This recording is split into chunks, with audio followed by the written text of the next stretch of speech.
رکشا driver کی آواز کانوں میں پڑتے ہی وہ چونک کر ہوش میں آئی تھی، جیسے کسی گہرے خواب سے جاگی ہو۔ اس نے ہاتھ میں پکڑی کتاب کھولی تھی اور اس میں سے ایک بالکل نیا اور کڑکتا نوٹ نکال کر اس رکشا ڈرائیور کے ہاتھ پر رکھا تھا اور پھر خود تیز تیز قدم چلتی کالج کے گیٹ سے اندر داخل ہو گئی تھی، جبکہ پیچھے رکشے والا بس اسے آوازیں دیتا ہی رہ گیا تھا، کیونکہ وہ بقایا لیے بغیر ہی چلی گئی تھی۔ رکشا ڈرائیور نے کچھ دیر اس کا انتظار کیا، لیکن جب وہ نہ آئی تو وہ پیسے جیب میں ڈالتا واپس چلا گیا تھا۔ دوسری طرف جب وہ اپنی کلاس میں پہنچی تو کلاس سٹارٹ ہو چکی تھی۔ سر کلاس میں کھڑے لیکچر دے رہے تھے۔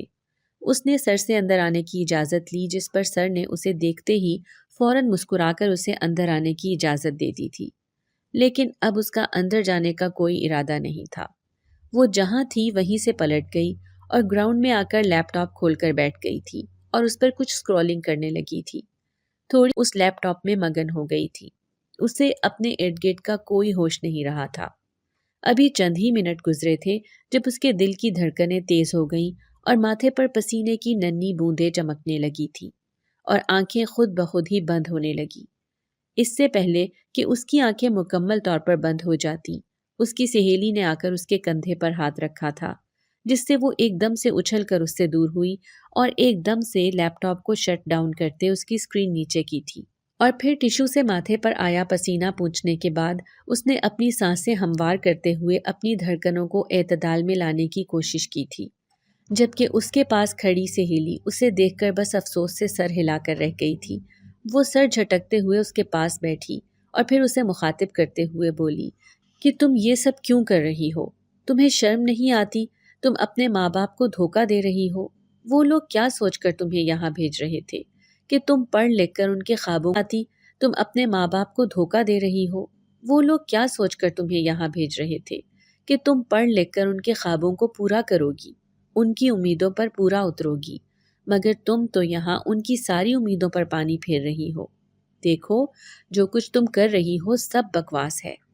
تم صرف اور صرف ایک لا حاصل کے پیچھے بھاگ کر اپنا وقت ضائع کر رہی ہو۔ تمہیں اس سے کچھ بھی نہیں ملنا۔ سنبھل جاؤ، چھوڑ دو یہ سب کچھ اور پڑھائی پر دھیان دو۔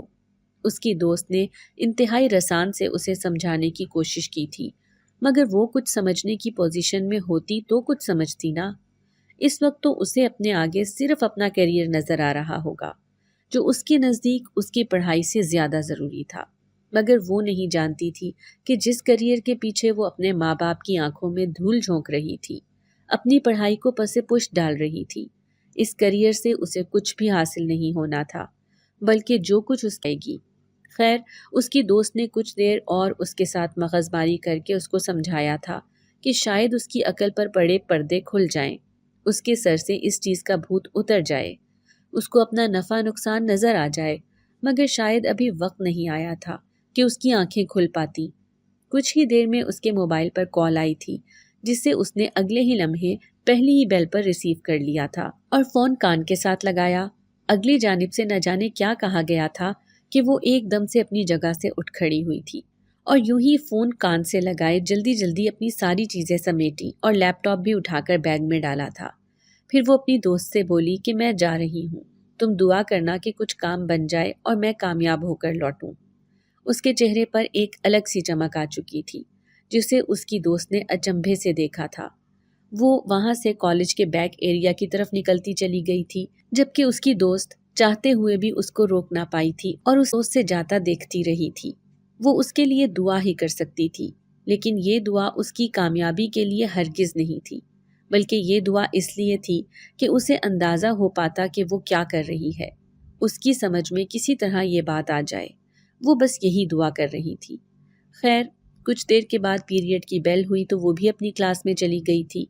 اس نے سوچا تھا کہ شاید وہ کلاس کے بیچ کے وقت یا اگلی کلاس میں لوٹ آئے گی، مگر اس کی سوچ اب غلط ہو چکی تھی۔ وہ اگلی تو کیا کسی کلاس میں بھی نہیں آئی تھی۔ چھٹی کے بعد جب وہ کالج سے باہر نکلنے لگی تو وہ اسے اس وقت کالج گیٹ سے اندر داخل ہوتے ہوئے نظر آئی تھی۔ اس نے اس لڑکی کو سر تا پیر دیکھا تھا، تو کیا اب وہ کالج سے باہر بھی جانے لگی تھی؟ نہ جانے اس لڑکی کو کسی بھی چیز کا ڈر کیوں نہیں تھا؟ وہ کیسے ماں باپ کی آنکھوں میں دھول جھونک کر انہیں گمراہ کیے جا رہی تھی؟ اسے ذرا بھی اپنے انجام کا ڈر نہیں تھا۔ وہ نہیں جانتی تھی کہ وہ ڈر نہیں تھا، وہ نہیں جانتی تھی کہ وہ کون سے کنویں میں چھلانگ لگانے جا رہی تھی۔ میرا نام زلیخا ہے، میری عمر 28 سال ہے۔ میرے ابا کا اپنا بزنس تھا اور اماں گھریلو خاتون تھی۔ ہم جوائنٹ فیملی سسٹم میں رہتے تھے، گھر بار اچھا خاصا بنا ہوا تھا، پیسے کی خوب ریل پیل تھی۔ ابا کے 3 بھائی تھے جن میں 2 ان سے چھوٹے اور ایک ان سے بڑا تھا۔ سب ایک ساتھ ایک ہی گھر میں رہتے تھے۔ تایا کے 3 بیٹے تھے جبکہ چچاؤں کی بھی 2 اولادیں تھیں اور وہ بھی بیٹے ہی تھے۔ وہ سب کے سب عمر میں مجھ سے بڑے تھے کیونکہ میری پیدائش اماں ابا کی شادی کے 15 سال بعد ہوئی تھی۔ میں بے حد لاڈلی اور حساس طبیعت کی تھی۔ سب مجھ سے محبت کرتے تھے مگر نہ جانے کیوں مجھے ان سب کے بیچ میں اپنا آپ انفٹ سا لگتا تھا۔ اس گھر میں 7 لڑکوں کے بیچ میں اکلوتی لڑکی تھی۔ خیر وقت گزرتا گیا، جب تک میں میٹرک لیول میں پہنچی تب تک تایا کے بیٹے اور دونوں چچا اپنی فیملی کے ساتھ ملک سے باہر جا کر مقیم ہو گئے تھے۔ گھر میں اب صرف تایا تائی، ہماری فیملی اور دادا دادی ہی ہوتے تھے۔ میں شروع سے ہی تھوڑی ریزرو نیچر کی تھی کیونکہ گھر میں کوئی اور لڑکی نہیں تھی تو میں زیادہ تر اکیلی ہی رہی تھی۔ میری دوستیں میری کتابیں تھیں جن میں صبح و شام سر دیے رہتی تھی۔ میں نے اپنے کمرے میں باقاعدہ ایک پوری الماری اپنی مختلف کتابوں سے بھر رکھی تھی جن میں زیادہ تر موضوعات ریسرچ سے متعلق تھے۔ میں زیادہ تر ریسرچرز کے مضامین پڑھتی تھی، مجھے اچھا لگتا تھا۔ کتابیں پڑھنے کے بعد مجھے ایک الگ سے لگن اور جذبہ محسوس ہوتا تھا۔ کسی چیز کو تلاش کرنے کے لیے میں ایک بہت بڑی اور کامیاب ریسرچر بننا چاہتی تھی۔ اس کام میں اتنی مگن ہو جاتی تھی کہ مجھے آس پاس کا کوئی ہوش نہیں رہتا تھا۔ میں نے اپنی ایک الگ اور خیالاتی دنیا بنا لی تھی۔ میں اپنی اسی دنیا میں مصروف رہتی تھی اور زیادہ تر خیالوں میں ہی کھوئی رہتی تھی۔ اس بیچ میں سب تھی۔ میرے ماں باپ میرا رویہ دیکھ کر اکثر پریشان رہتے تھے مگر مجھے خود کی خیالاتی دنیا سے فرصت ملتی تو میں ان کی پریشانی دیکھ پاتی نا۔ میٹرک کے پیپرز ہونے کے بعد میں 3 مہینے کے لیے فری تھی۔ اس دوران میں نے موبائل فون پر بہت سے ایسے لوگوں سے رابطہ کیا جو میرے کام میں میری مدد کر سکیں، لیکن کہیں سے کوئی تسلی بخش جواب نہ ملا۔ اسی دوران رزلٹ آیا اور میرے ابا نے بغیر مجھ سے پوچھے میرا داخلہ شہر کے ایک بڑے کالج میں کرا دیا۔ میرا پڑھنے کا کوئی ارادہ نہیں تھا، میں تو اپنی ریسرچ کو وقت دینا چاہتی تھی اور اس پر کام کرنا چاہتی تھی، مگر کسی نے بھی میری بات کو اہمیت نہیں دی۔ الٹا ابا اور تایا نے مجھے بہت زیادہ ڈانٹا اور میرے کمرے سے ساری کتابیں ہٹا دی تھیں۔ ان کو میرا یہ شوق بے تکا اور فضول لگ رہا تھا۔ میں اس دن اپنے گھر والوں سے بے حد بدظن ہو گئی تھی۔ کیا ہو جاتا جو ابا میری بات مان جاتے؟ آخر ان کی لاڈلی بیٹی تھی اور اکلوتی بھی، مگر وہ کیوں کر میری بات مانتے؟ بیٹی جو تھی، میرے علاوہ گھر میں آج تک اور کسی بھی بچے کی کوئی بھی بات نہیں ڈالی گئی تھی۔ ہر کسی کی چھوٹی سے چھوٹی اور بڑی سے بڑی خواہش ان کے منہ سے نکلنے سے پہلے ہی پوری کر دی جاتی تھی، اور میری مرتبہ تو کسی نے میری پوری بات تک سننا گوارا نہیں کیا تھا۔ میں نے سوچ لیا تھا کہ میں بھی کسی کی کوئی بات نہیں سنوں گی، میرا جو دل کیا کرے گا میں وہی کیا کروں گی۔ باعث مجبوری میں نے کالج جانا تو شروع کر دیا تھا، مگر کالج میں یا پڑھائی میں میرا کوئی انٹرسٹ نہیں تھا۔ سبجیکٹ وغیرہ بھی ابا کی ہی مرضی کے تھے، مجھے کوئی غرض نہیں تھی کہ کون سا مضمون ہے اور کون سا نہیں۔ شروع میں تو میرا کالج میں نہ دل لگتا تھا نہ دماغ، مگر پھر آہستہ آہستہ میں عادی ہوتی چلی گئی۔ یہاں مجھے اپنا کام کرنے کا کھلا وقت مل جایا کرتا تھا۔ لیکچر میں کوئی ایک آدھی لیتی تھی، باقی سارا وقت میرا لیپ ٹاپ میں ہی غرق ہو کر گزرتا تھا۔ ایک بات اور اچھی ہوئی تھی، وہ یہ کہ یہاں مجھے اپنے جیسے 2 سے 3 لوگ اور بھی مل گئے تھے جن سے میری اچھی خاصی سلام دعا ہو گئی تھی۔ یوں وقت اچھا گزرتا گیا تھا۔ ہم 3 لوگ کالج کی پچھلی جانب گھنٹوں اپنے کام میں مصروف رہتے تھے۔ ان میں سے 2 ہم لڑکیاں اور 1 لڑکا تھا جو تقریباً ہم لڑکیوں سے عمر میں تھوڑا بڑا تھا۔ اس کو اس کام کے متعلق اچھی خاصی معلومات تھی جو کہ میرے لیے بہت زیادہ فائدہ مند بات تھی۔ میں اپنے کام میں کامیاب ہوتی جا رہی تھی۔ مجھے علم تھا کہ اب کچھ ہی عرصے میں اپنے مقاصد حاصل کر لوں گی، اس کے بعد میرا ایک نام ہوگا جس سے دنیا مجھے پہچانے گی۔ مجھے اپنے ابا کی دولت اور جائیداد سے کوئی مطلب نہیں تھا، بلکہ مجھے ایسی دولت سے کوفت سی محسوس ہوتی تھی جس کا کوئی اتا پتہ ہی نہ ہو کہ وہ کہاں سے آ رہی ہے، کیونکہ سب کا بزنس مشترکہ تھا۔ تو کوئی خبر نہیں تھی کہ کون زیادہ کما رہا ہے اور کون نہیں۔ چچا اور تایا کے بیٹے بھی اب اسی بزنس میں شریک ہو گئے تھے۔ خدا نخواستہ کل کو اگر کوئی بات ہو جاتی تو سب لوگوں نے اس دولت کے پیچھے ایک دوسرے کے خون کے پیاسے ہو جانا تھا، کیونکہ میں اکثر ایسا ہوتے ہوئے ٹی وی پر دیکھ اور خبروں میں پڑھ چکی تھی۔ اسی لیے ابھی سے ہی میں اپنا خود کا ایک انتظام کرنا چاہتی تھی۔ کالج میں ہمیں ساتھ کام کرتے ہوئے 6 مہینے سے زیادہ کا وقت گزر گیا تھا، جب ایک دن مجھے اسی لڑکے کی کال آئی اور اس نے مجھے کہا کہ ہمیں کام کے سلسلے میں آج ایک اور آدمی سے ملنے جانا ہے، اس کے لیے ہمیں کالج سے باہر جانا پڑے گا۔ مجھے بھلا اور کیا چاہیے تھا، میں اس کے ساتھ باہر جانے کے لیے بنا کچھ سوچے سمجھے تیار ہو گئی تھی۔ وہ مجھے ایک ریسٹورنٹ میں لے کر آیا تھا، جہاں ایک ٹیبل پر ہم سے پہلے بھی ایک ادھیڑ عمر شخص بیٹھا ہوا تھا۔ اسے دیکھنے سے لگ تو نہیں رہا تھا کہ وہ کہیں سے بھی اس فیلڈ کے متعلق کچھ جانتا ہے یا اس کو کوئی علم بھی ہے۔ میں کہہ رہا تھا تو ہو سکتا تھا کہ اسے کوئی نہ کوئی علم ہوتا۔ ہماری میٹنگ 3 سے 3.5 گھنٹے کی رہی تھی۔ اس دوران اس آدمی نے خود تو کچھ نہ بتایا تھا، مگر ہم سے اس نے کافی کچھ پوچھا تھا، اور اس دوران میں اس کی معنی خیز نظریں میں خود پر محسوس کرتی رہی تھی، مگر میں نے اس کو اپنا وہم سمجھا تھا۔ اسی آدمی نے ہمیں ایک شاندار لنچ کروایا تھا اور جلد ہی دوبارہ ملنے کا کہہ کر میٹنگ ختم کر دی تھی۔ میں جب واپس کالج پہنچی تو چھٹی ہو چکی تھی۔ آتے ہوئے تو میں ضد کر کے رکشے میں آ جاتی تھی، مگر واپسی پر ہر روز ابا لازمی ڈرائیور کو بھیجتے تھے۔ خیر ہماری ملاقاتیں اب بڑھنے لگی تھیں۔ میں تو یہی سوچ رہی تھی کہ وہ دونوں لوگ میری مدد کر رہے ہیں، مگر حقیقتاً ایسا کچھ نہیں تھا۔ میرے ساتھ والی لڑکی اچانک ہی اس فیلڈ سے غائب ہو گئی تھی۔ میں نے اپنے ساتھ والے لڑکے سے پوچھا تو اس نے یہی بتایا کہ اس کی شادی ہو گئی ہے، اس لیے اب اسے اس کے شوہر نے اجازت نہیں دی تھی، مگر میں حقیقت سے ناواقف تھی۔ میں خود ہی اپنے پیروں پر کلہاڑی مارنے جا رہی تھی، اپنے ہی ہاتھوں سے اپنی زندگی برباد کرنے جا رہی تھی، اور مجھے اس کے متعلق کوئی علم ہی نہیں تھا۔ خیر اس آدمی سے ملتے ہوئے 3 سے 4 مہینے گزر گئے تھے، مگر ابھی تک میری معلومات میں کوئی خاطر خواہ اضافہ نہ ہوا تھا، حالانکہ میں ان دونوں کے کہنے پر ابا کا اچھا خاصا پیسہ بھی لگا چکی تھی، مگر ذرا کامیابی بھی نہ ملی تھی، جس نے مجھے کافی تھکا دیا تھا۔ میں نے سوچ لیا تھا کہ آج ان سے صاف بات کر کے رہوں گی۔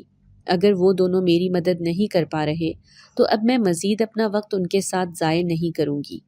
میں نے اسے کال کی تھی جس پر اس نے مجھے ایک جگہ کا ایڈریس سینڈ کیا تھا کہ اس جگہ پر آ جاؤں۔ یہ ایڈریس میرے لیے نیا تھا۔ یہ کسی گھر کا ایڈریس تھا۔ آج سے پہلے تو ہم کبھی بھی کسی گھر میں نہیں ملے تھے، بلکہ ہمیشہ کسی پارک یا کسی ریسٹورنٹ میں ملا کرتے تھے۔ نہ جانے اس نے گھر کیوں بلایا تھا، کچھ کسی پارک یا کسی ریسٹورنٹ میں ملا کرتے تھے۔ نہ جانے اس نے گھر کیوں بلایا تھا، کچھ سوچ کر میں اس پتے پر چل پڑی تھی، اس بات سے انجان کہ میں اپنی زندگی کی سب سے بڑی غلطی کرنے جا رہی تھی، جس کا مجھے سنگین خمیازہ بھگتنا پڑا تھا۔ آدھے گھنٹے کے سفر کے بعد میں مقررہ لوکیشن پر پہنچ گئی تھی۔ جیسے ہی میں اندر گئی مجھے شدت سے اپنی کی گئی حماقت کا احساس ہوا تھا۔ اندر سے آنے والی آوازیں سن کر میرے پیروں تلے سے زمین نکل گئی۔ یہ آوازیں ان دونوں آدمیوں کی تھیں۔ مجھے اپنے کانوں پر یقین ہی نہیں ہو رہا تھا کہ ان دونوں نے مجھے اب تک دھوکے میں رکھا ہوا تھا۔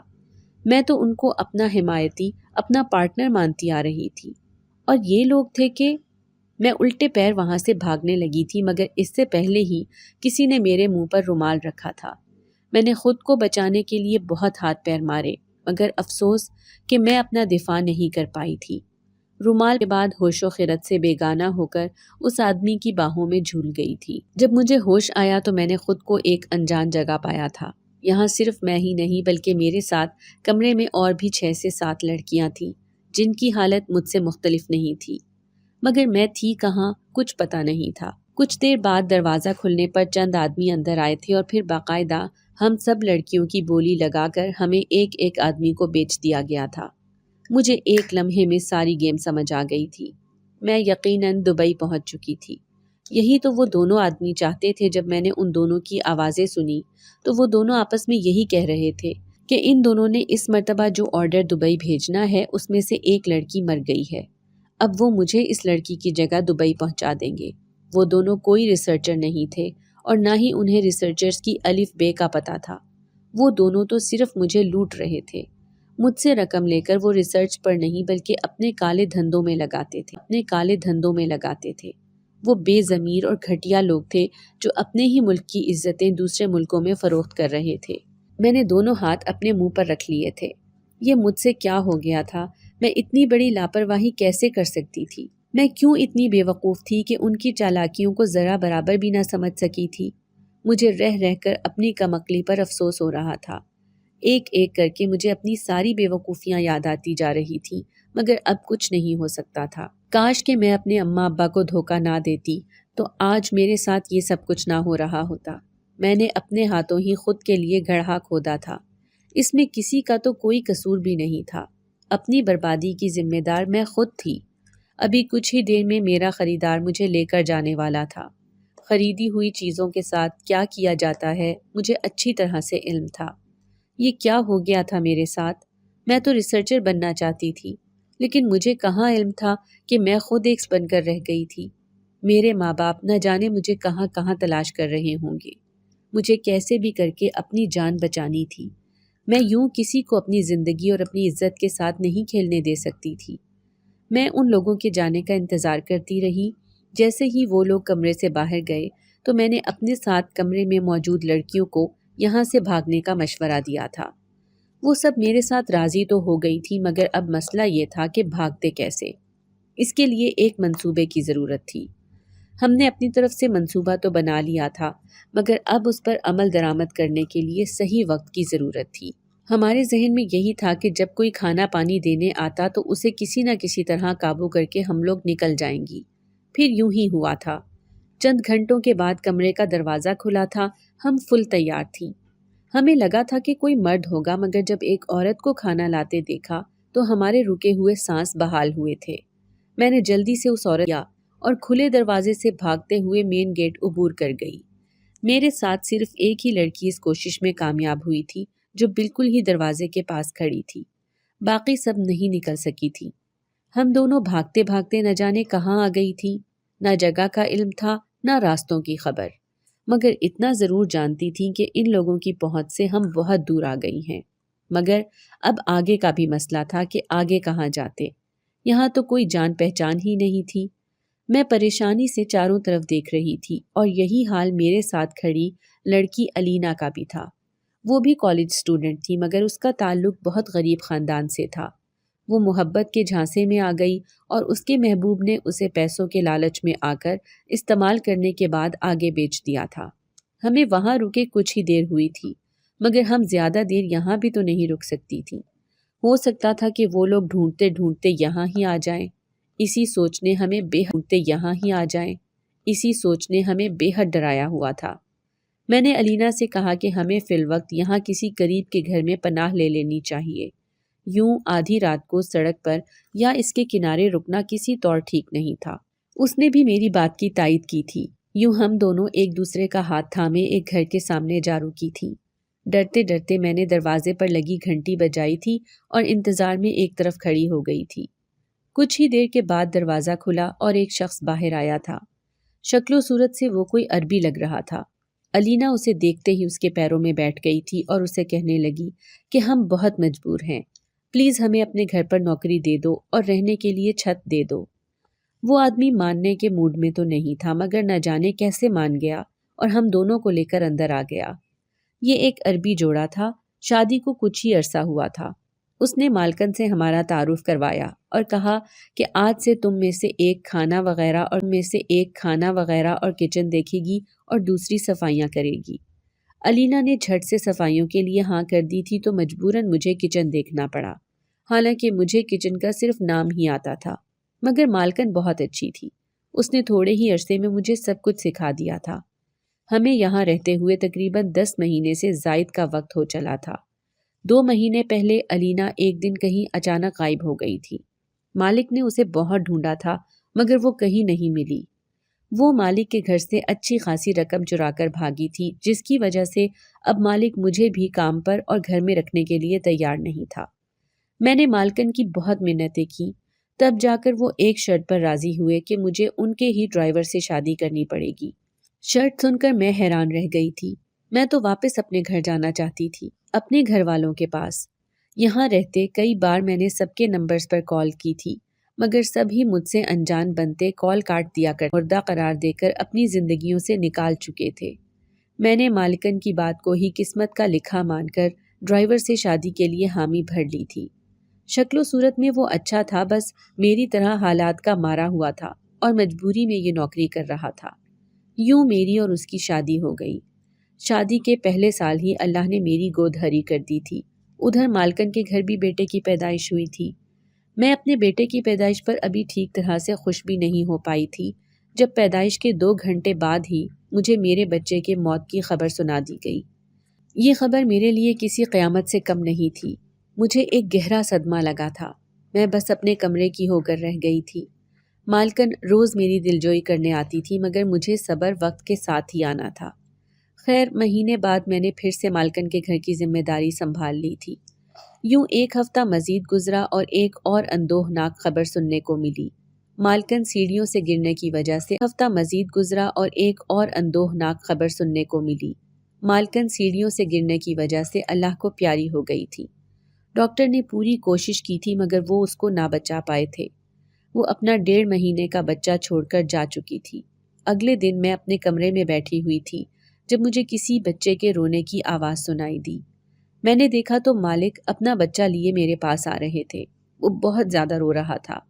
مالک نے بچہ لا کر میری گود میں ڈالا اور مجھے کہا کہ یہ بہت بھوکا ہے، تم اس کو دودھ پلا دو، بدلے میں تمہیں 1000 ریال دوں گا۔ میں نے دیکھا تو بچے کے چہرے پر نقاب کی پٹی بندھی ہوئی تھی، جس سے بچے کا چہرہ مکمل طور پر چھپا ہوا تھا۔ میں یہ دیکھ کر بہت حیران ہوئی اور اس کے چہرے سے کپڑا ہٹانے لگی تھی، مگر اس سے پہلے کہ میں اس کے چہرے سے وہ نقاب ہٹاتی، مالک نے فوراً ہی مجھے روک لیا اور مجھے کہا کہ اس کے چہرے کو کبھی بھول کر بھی مت دیکھنا۔ تمہیں جتنا کام بولا ہے بس اتنا ہی کرو، انتظام کرتا ہوں۔ میں حیرانگی سے مالک کی طرف دیکھ رہی تھی۔ وہ تو ہر وقت مالکن کی محبت کا دم بھرتا رہتا تھا اور ابھی کیسے اس کی موت کے دوسرے ہی دن دوسری شادی کی بات کر رہا تھا۔ بچے کے رونے کی آواز سن کر میں چونک کر ہوش میں آئی تھی۔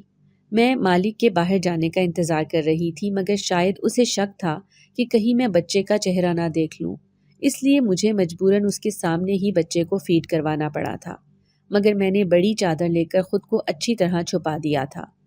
دودھ پلوانے کے بعد مالک بچے کو لے گیا، پھر یوں روز ہی ہونے لگا تھا۔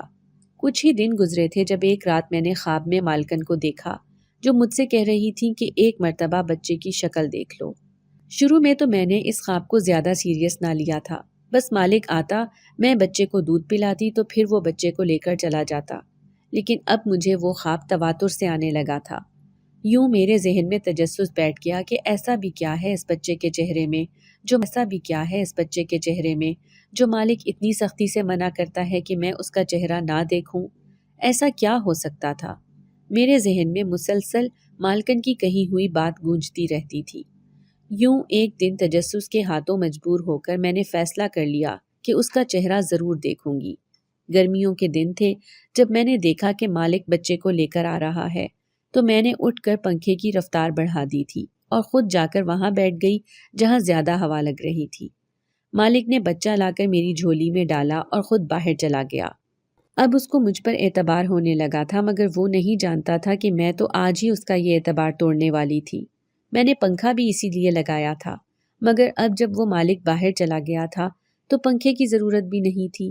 میں نے ایک دم سے اس بچے کے چہرے سے وہ نقاب الٹ دیا تھا، مگر اگلے ہی لمحے مجھے ایسا لگا جیسے پورے گھر کی چھت میرے سر پر آن گری ہو۔ مجھے اپنی آنکھوں پر یقین جانب بھاگی تھی، کیونکہ جو بچہ میری گود میں تھا وہ مالک کا نہیں بلکہ میرا بچہ تھا۔ میں مالک سے سچ جاننا چاہتی تھی۔ مالک نے بھی مجھے حقیقت بتا دی، کیونکہ اب چھپانے کا کوئی فائدہ نہ رہا تھا، جبکہ حقیقت جان کر میرے رونگٹے کھڑے ہو گئے تھے۔ مالک کی بات نے میرے شک پر تصدیق کی مہر ثبت کر دی تھی۔ وہ بچہ واقعی میرا تھا، جسے مالک نے اپنا خود کا بچہ مر جانے کے بعد سے اپنا بیٹا بنا لیا تھا، اور میرا شوہر سب کچھ جانتا تھا۔ دھچکا تو مجھے یہ بات سن کر لگا کہ مالکن کی موت طبعی نہیں بلکہ ہارٹ اٹیک سے ہوئی تھی، جو اسے الینا اور مالک کی شادی کا سن کر آیا تھا۔ الینا کہیں غائب نہیں ہوئی تھی، بلکہ اس نے مالک سے چھپ چھپا کر شادی کر لی تھی اور مالک کے ہی فلیٹ میں رہ رہی تھی۔ میں اپنا بچہ لے کر یہاں سے چلے جانا چاہتی تھی، مگر میرے شوہر نے میری کوئی بات نہ سنی۔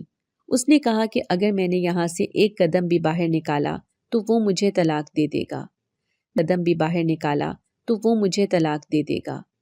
میں اس کی بات سن کر ڈر گئی تھی۔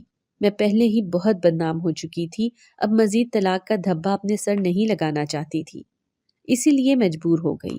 میں نے 2 سال تک اپنے بچے کو دودھ پلایا، اس کے بعد علینا نے مجھ سے میرا بچہ چھین لیا۔ اس واقعے کو 9 سال گزر گئے ہیں۔ میرا بیٹا بھی 9 سال کا ہو گیا ہے، مگر وہ صرف نام سے میرا بیٹا ہے۔